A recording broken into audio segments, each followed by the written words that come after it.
Before I share more regarding my experience, let me introduce myself.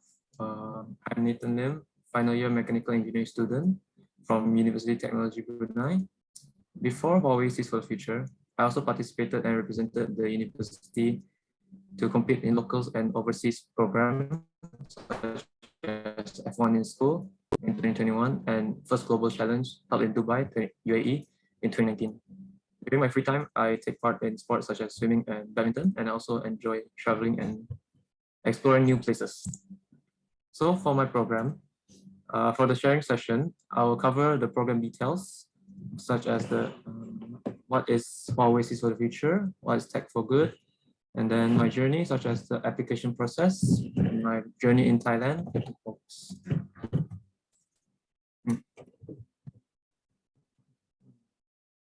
My journey in Thailand and Singapore, and then my team profile, which covers my team members and project ideas, and also team mentors. And then for the project outcome, program outcome, what is next, and also what did I learn from this program. So for program details, what is Huawei Seeds for the Future? Huawei Asia-Pacific Seeds for the Future.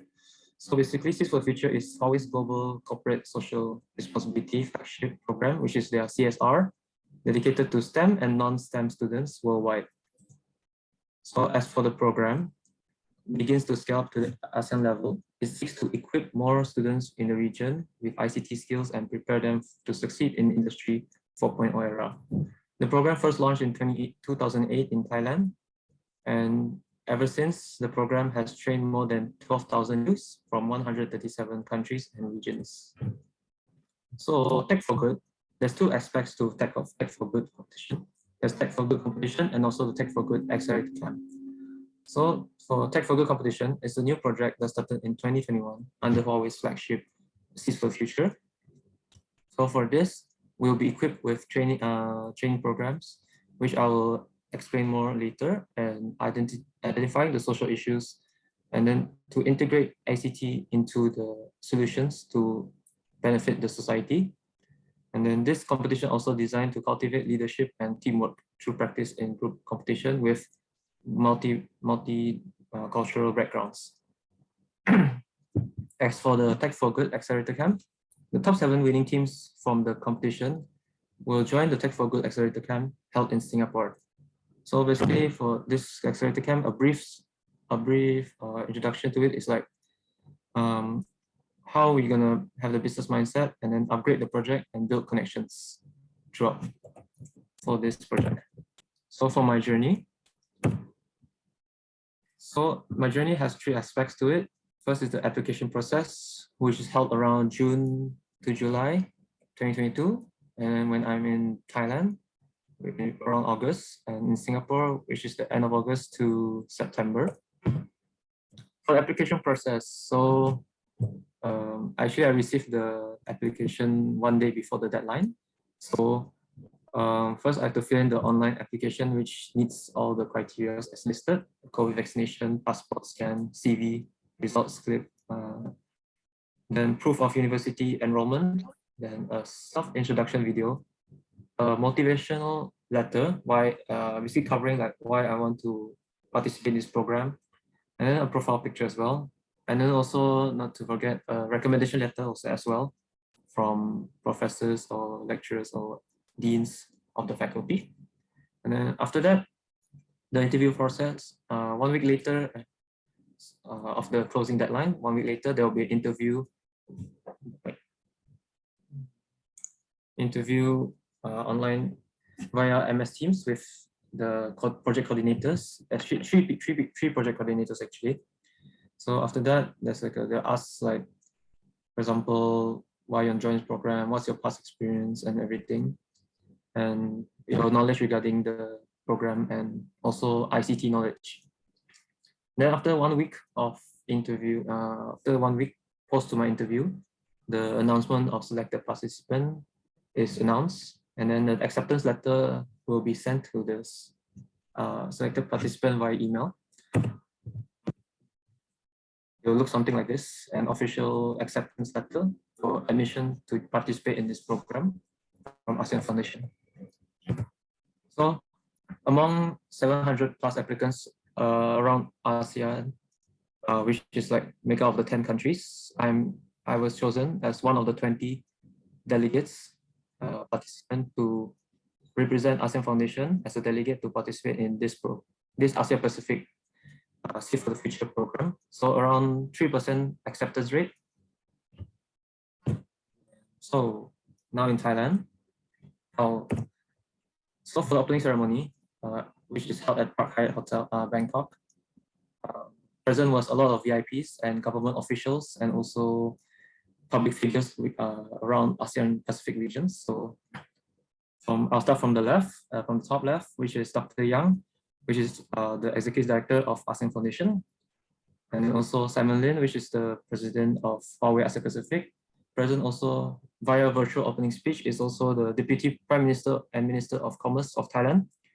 And then as you all know, the Secretary General of ASEAN, and then the Minister of Education of Bangladesh, Deputy Minister of Education of Thailand, Deputy Permanent Secretary of Culture of Thailand, and also the Director of ITU Asia-Pacific. ITU is the International Telecommunication Union, which your phone number +673 Singapore +65 is set by them, and also the UNESCO Chief Officer.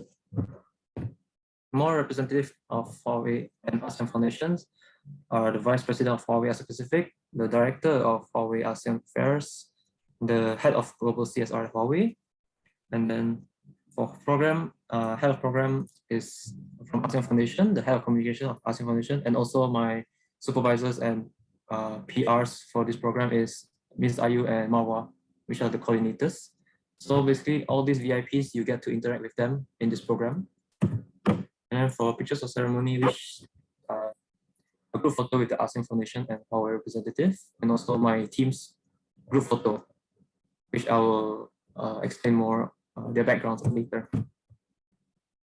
So the places I visited in Bangkok, which is the United Nations Economic and Social Commission for ASEAN and the Pacific, UNESCAP, which also covers the social problems such as the most notable one is the 17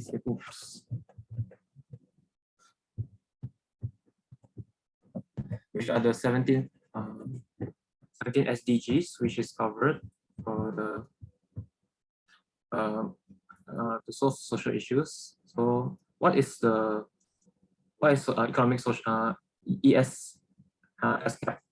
So it's the most inclusive intergovernmental platform in the ASEAN Pacific region. The Commission promotes cooperation among the 53 member states and 9 associate members in pursuit of solutions to sustainable development challenges. Then it's also one of the 5 regional commissions of the United Nations. So during the program, we had the opportunity to go to the United Nations Economic and Social Commission for the Asia Pacific, a briefing on the establishment of UNESCAP in Thailand and the discussion of a problem that young conference have been conducted at UNESCAP. And a presentation on youth social development also be made. Then which, as I mentioned, the presentation raised awareness and inspired everyone to work towards achieving the 17 SDGs.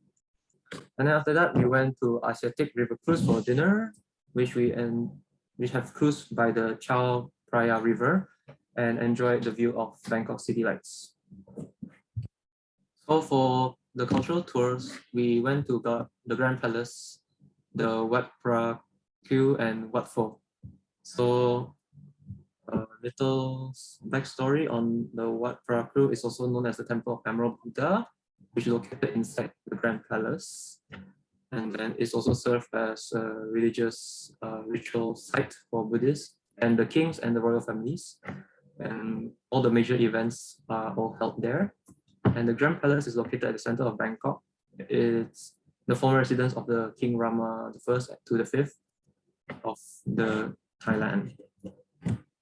So we went also to the Metaverse Expo at Central World. So we were exposed to the virtual world environments that accelerate time, connect people, and form a community to keep pace with digital transformation. Additionally, we attend a talk about Metaverse shared by Setan Bumanat, the CEO of Metaverse XR, which is also the partner of this expo. And also we learn about metaverse technology as a connected platform for collaborative learning and new knowledge in the new era of ever-changing technological advancement. So as you can see from the pictures, there's like virtual VR gaming, then NFTs, then also augmented reality and metaverse integrated games. So for Global Village, which is also a cultural event for all 16 countries, or among around 120 plus participants and delegates to interact during this program. So for instance, we have an event, this is called Global Village at Assumption University, which is also one of the top universities in Thailand. And then each country has to have its own booth to perform traditional performance to introduce their own culture. Each booth also promotes traditional games and country gifts or souvenirs. It involves the bidirectional transfer of individuals from their home countries to different countries in order to promote the values and culture of our home countries and assimilate the traditions and way of life of visiting countries. We had a great time here and exposed to different diversity and cultural understanding of different countries in the Asia-Pacific region. After that, we went to the Huawei office in Bangkok, which is like a 2-minute walk from the hotel. We visited from Huawei G Tower. Then giving us a talk, Huawei Sharing section is by Edwin Giander, which is the Chief Innovation Officer of Huawei Thailand. And then for Huawei Thailand, they explore cutting-edge technologies, which we will introduce to how they are working towards their vision and mission, which is to bring digital to every person, home, and organization for a fully connected and intelligent world, and how they are leveraging technology to address social and environmental issues for improved quality of life, sustainable and more comfortable living spaces. So some of them, as you may know, maybe in some of the modules we covered recently, there's 5G manufacturing, 5G AR bands, and 5G smart farming. And then there's also integration of 5G plus cloud computing for infrastructure for smart hospital in one of the provinces in Thailand. They are actually doing trials right now. Huawei are investing money into this. And then furthermore, the courses and exams, we took exams there, which is covered in Huawei in Thailand. The courses covered digital power, which is, for example, renewable energy, solar, and wind. And then 5G, also then covered with cloud computing and artificial intelligence, AI. So for Tech4Good competition preparation, there are 24 teams, as you can see from the list on the right side. So ASEAN Foundation has 4 teams, Indonesia has 2 teams, Thailand has 2 teams, Laos, there's also Team Laos, and then Cambodia is 2 teams, then ITU teams, which are made out of different countries as well from the Asia-Pacific region. There's Sri Lanka, Nepal, Bangladesh, Malaysia, Korea, Japan, Philippines, and Singapore. So for the Tech4Good, we have to come up with a solution or that has a social or environmental impact. So we have 4 days to discuss and come up with a solution. And then, there's lack of sleep for this program. Okay, so for the demo day, we are judged by 6 of the most prolific people in this industry. I'll explain more regarding how the judging process works. Actually, there is 2 judging rounds in this demo day. So for the first round, 24 teams will split into 6 rooms where 1 judge will be randomly selected to judge the projects, and the 12 teams will proceed to the next round. So for the first round, my team got the Dean of School of Agriculture Resources, which is coincidentally our topic because our topic is in the agricultural field. And then for the second round, which we managed to went through to top 12, among the top 12, all the 6 judges will be judged. The top 7 ideas will participate in the Tech4Good accelerator camp. So for the award ceremony, my team managed to got the top 7 spot to go to Singapore. And then as the brief summary of our project is a digital platform to increase the implementation of smart agriculture that is easy to use. So now I'll be covering to Singapore. So the places visited is the Huawei Singapore DigiLab, Nanyang NTU, which is also I think every engineer stream around the region.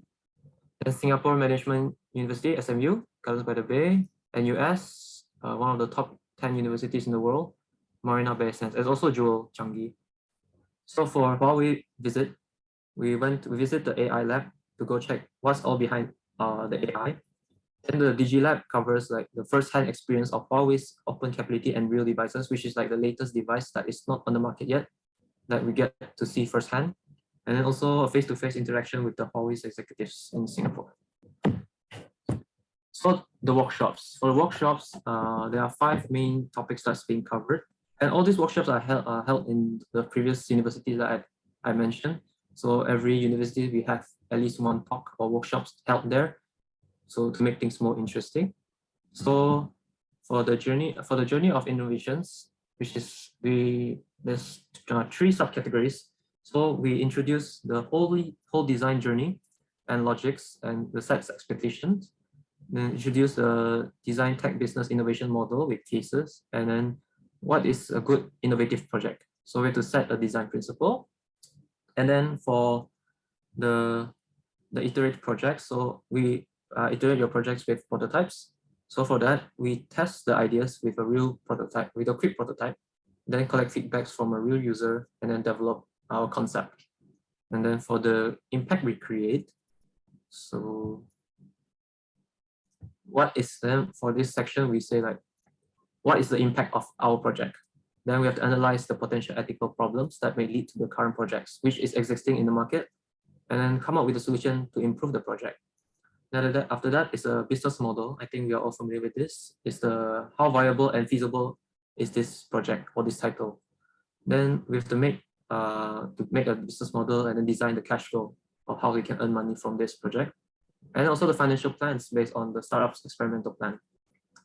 And after that is the art of storytelling. So we have to when we sell this project, we have to have a story tell. So it's important to communicate your ideas with the end users. And also for this, we cover like what is storytelling and how to give a good storytelling for the project pitch. So we also have a seminar speaking section at STUD, which is Singapore's University of Technology Design. So for this panel talk, we have representative from TEDx Singapore, co-founder of ARC, director of digital manufacturing from STUD, and then the co-founder of FOMOPay, which is one of the leading payment services in the region, which Chanel uses this payment methods, Marina Bay Sands uses this method. All those big names and companies are using his platform or his interface. And then also the co-founder of She Loves Tech, which is also an angel investor. So preparation for demo day, we take this opportunity to consult our mentors to improve our previous projects. And then for this phase in Singapore, we actually changed our project totally because there's too much loopholes in our project. So we revamp and redo the project, but it's still within the agriculture field, but it's a new idea. And for this, we have team discussion as well, which is a bit harder because 2 of my members got COVID. So half of the team is gone. So more work has to be done with 3 members left. So during demo day in National University Singapore, and US. So this is considered the 3rd round of the judging phase. So as you can see, the judging committee present was the Vice Provost Director of NUS. Then also Jim Rogers Investment is also investor, which has a net worth of around 300 million USD. And also the CDO of Huawei APAC, which is also the founder of Spark Huawei. And then also the Emeritus Professor of NUS Business School, and also Dr. Yang, our Executive Director of ASEAN Foundation. So during the award ceremony, my team got the Audience Award, which is the most voted project, around 350 plus votes. And then our prize is awarded by Jessica Tan, which is also the Member of Parliament of Singapore at the East Coast region. So for our team mentors, we have Disha, Annabelle, and Nicholas, which actually based in different countries, all flown out from London, Singapore, and Thailand to mentor us in Bangkok and Singapore. So for our team profile, my team is made out of 5 countries. As you can see, I'm there, the first one. And then also there's also Neve from Cambodia, has a background in software engineering. And also Ulaifon from Laos, who has a background in software engineering as well.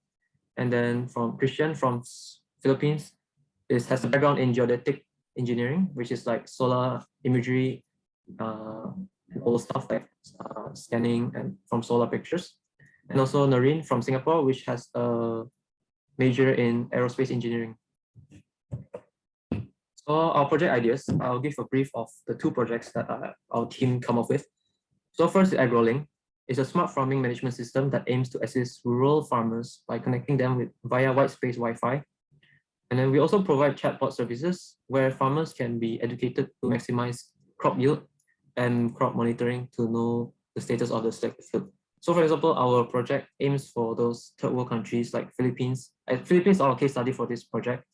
Like, for example, they have a lot of floods and those natural disasters and also they don't have the education to, they're not educated with how to maximize the crop yield, because in farming, there's like seasons on which it can be planned of, like, this season is for this crop and this crop. So for example, they are not exposed to that. So our platform for them, there's an FAQ, they can ask questions there, and then the bot will reply to them and how they can do it.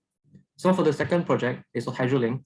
So HydroLink is a smart irrigation system that aims to assist rice farmers to combat excess water during floods by absorbing water to the ground. So also for this project, our case study is Philippines, because in Philippines, the farmers will get insurance covered by the government. So the government is actually spending around $60 million in 2018 to pay the farmers in compensation for their floodings and all this crop destroyed by natural disasters or in general. And then our HydroLink is aimed to provide that aid to reduce the burden of the government in a way, to provide this for them to pay out less. And for this, the insurance covered by the government mostly is catered to rice farmers, which are the majority.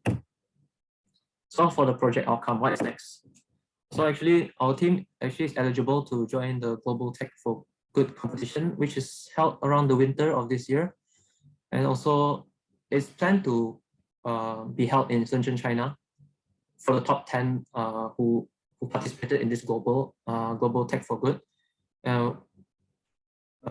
We probably expected to join around 100 other countries. Will be expecting from all over the world to participate in this competition. So the previous competition in 2021 has more than 3,500 participants from 117 countries. And then, so for the prizes for global, for the first prize, there's $20,000 worth of products for you to start your business or your startup, and also mentorship from basically one of the top prolific peoples in the industry, value around 10,000. And then you can get investors and making your ideas a reality and helping the society. So what I learned from this program, so there's 4 aspects to it. It widens my ICT knowledge, and then other than that, it expands my cultural understanding and learning from a different perspective, since my team is made of 5 countries. So I learned a lot from them to see their backgrounds and how different we are, but yet similar at the same time. And also, it allows me to step out of my comfort zone, for example, in public speaking, and be more confident in myself in talking with others, which I'm not familiar with. So yeah, thank you so much.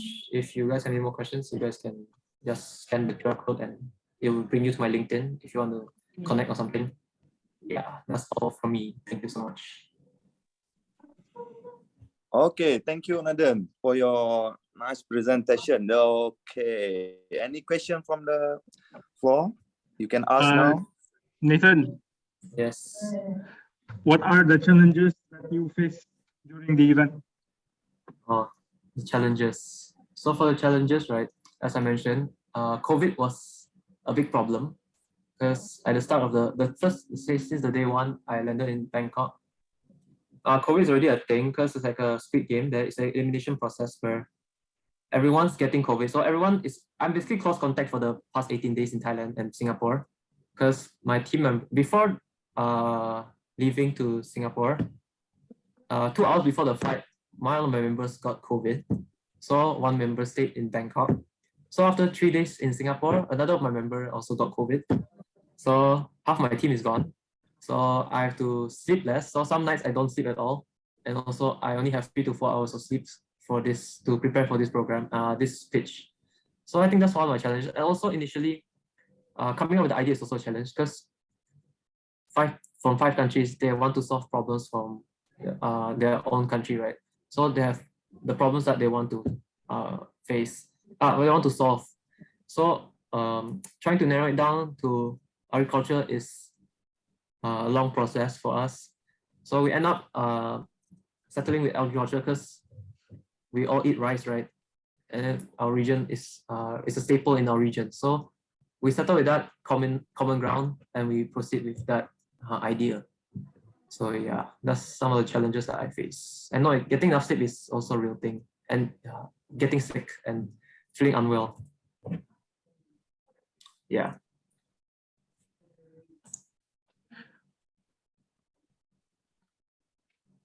Yes, another question. Any advice for your junior? Because I believe some junior third year join us today. For tips, any advice to them? I guess stepping out of your comfort zone.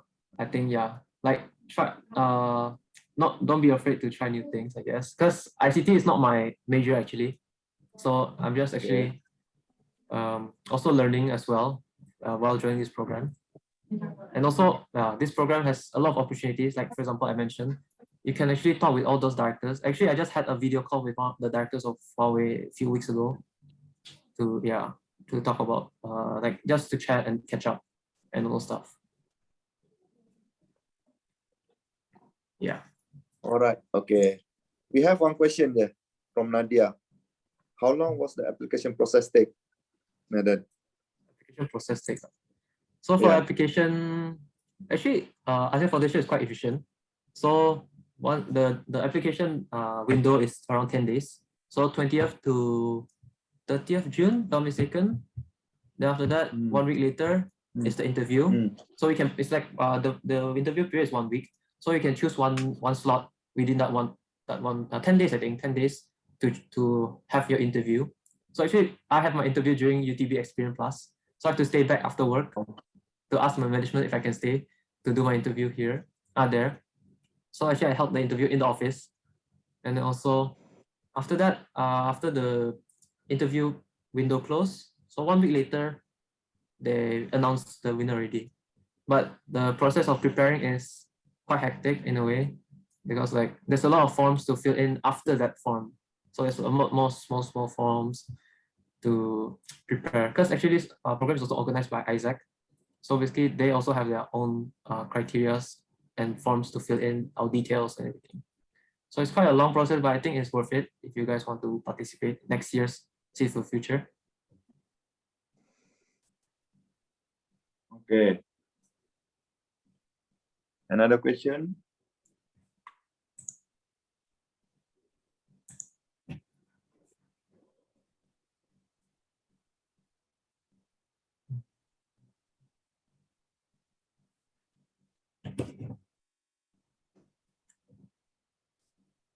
Another question? So I got actually news that one for this year graduate. No, maybe you have chance for next year. I think Huawei Singapore, they will have a lot of job opportunities. So we have several positions vacant in the Huawei Singapore, but this year your senior maybe they have another job already, but maybe you can plan for next year. If you're interested to work in Huawei Singapore, you can ask Nathan how's Huawei Singapore look like. So it's a good opportunity actually, because they have several posts that can you apply, and then they also give internship, paid internship, but I think that one already passed, because for your batch, I think you that one already passed already. So maybe for you, I think job opportunity to work in the Huawei Singapore or others company abroad is a good opportunity to apply lah. Okay. Another question before we adjourn our meeting today.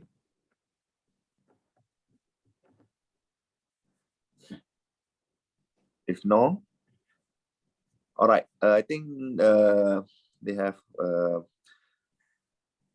no already. Okay, Nathan. Okay, thank you so far for your presentation.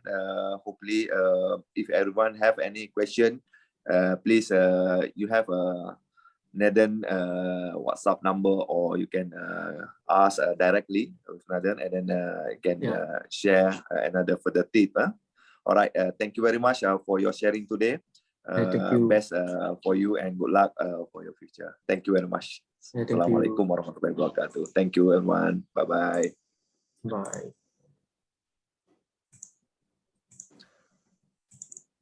So Nathan, after that I give you the certificate. Okay. Thank you so much, Doctor. Okay. Okay. Thank you very much. Thank you.